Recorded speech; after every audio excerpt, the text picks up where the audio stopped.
Greetings, world. This is Couch Talk with CV. This is the couch, and this is CV. Welcome to my channel. This channel is linked to my blog site, primeevolve.com, which features the written versions of the video blogs on this channel. So feel free to visit primeevolve.com, and of course, feel free to check out the other videos on this channel and participate in the conversation. This video today is one of several I'm recording here today, August 9th, 2020. So yes, still we're in the same clothes in every video because it's the same day, and recording several videos today. So today's topic is why moral thuggery is the root of all evil. Let's go ahead and dive in here.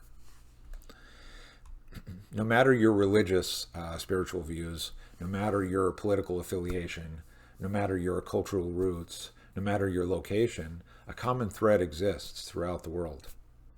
That common thread is the rampant problem of moral thuggery. What exactly is moral thuggery? It is turning a blind eye to tyranny, treachery, corruption, all pernicious behaviors that divide people into those who are despaired for change, and those who are so morally apathetic that they become psychotic. It is the ultimate form of Dr. Jekyll, Mr. Hyde. All over the world, the societies continue to progress and fight against extreme poverty, cold and hot wars, and make sense of their government and economic systems. People have ironically become equally complacent, or they've become so entrenched in their personal agendas that all that matters is how and when they will get their way. Just look at the rise of popular governments in recent years. We are engaged in a massive tug-of-war over whose ideology will reign supreme. A quite apparent example is the large percentage of Trump supporters here in the U.S. This article is not to sling mud at Trump supporters or any supporters of populist movements for that matter, but it is to break down a mentality that has grown so pervasive, not only among Trump supporters, but among all radical groups, left and right, that we have enabled in our society to sacrifice human values and rights for personal gain and exhibit rancor towards each other's beliefs. In fall 2016, when the 2005 Access Hollywood tape was released, featuring Donald Trump, and clearly revealing that Trump is an epitome of moral contradictions, I, like many other people, thought that pretty much terminated Trump's run for presidency and any possible decency he had within him. However, the opposite happened. By the grace of a highly questionable electoral college system and for other reasons, Trump pulled ahead and won the presidency.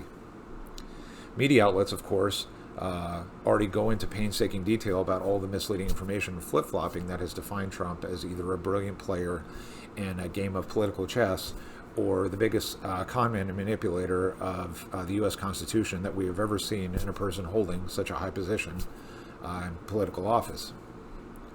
Let's say, as many of Trump's supporters defend, that Trump is in fact a brilliant businessman who is draining the swamp and purposely pitting person after person against each other as a way to show that anybody who doesn't agree with him is the real problem, and that he is 100% immune to it.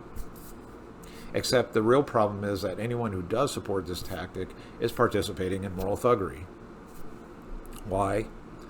Because the moment that the person or that people pledge allegiance to underhanded tactics, while simultaneously pointing out all the corruption in society that we need wholesome values again, those same people instantly become moral thugs.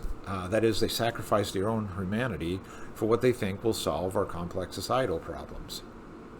However, complex problems are just that, complex. The U.S. has built much of its might and perseverance on being practical and sticking to fundamentals whenever possible.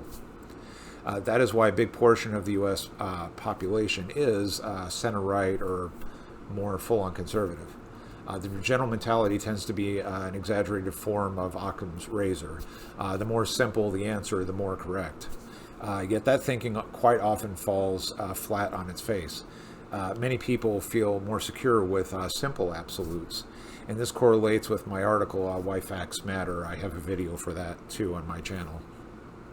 which highlights the lack of critical thinking education in this country and the pressure to be just roll up your sleeves and get to work type of person, instead of properly analyzing all sides to a topic and coming up with most reasonable course of action to deal with it.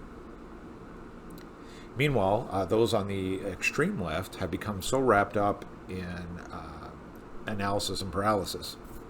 They often overcomplicate societal issues by trying to appease every possible type of sensitivity to dogmatic thinking.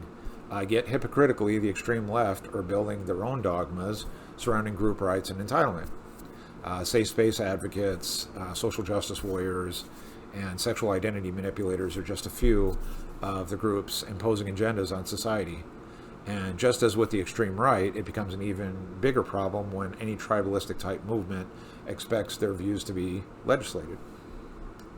Further, just as church and state should be separate, so should be the case with any form of authoritarian movement that imposes beliefs, speech, or any other agenda that pushes people to adhere to certain ideas. This includes religion, gender identity, misguided militias, and the overall nature of the mob mentality. And whether left or right or somewhere in between, moral thuggery is most pervasive among people who have a fundamentalist approach to ideology. Fundamentalist religious groups are usually often a cited example of moral thuggery.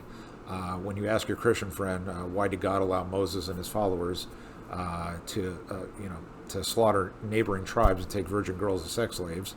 That's if you read that scripture literally, take a literal interpretation of it.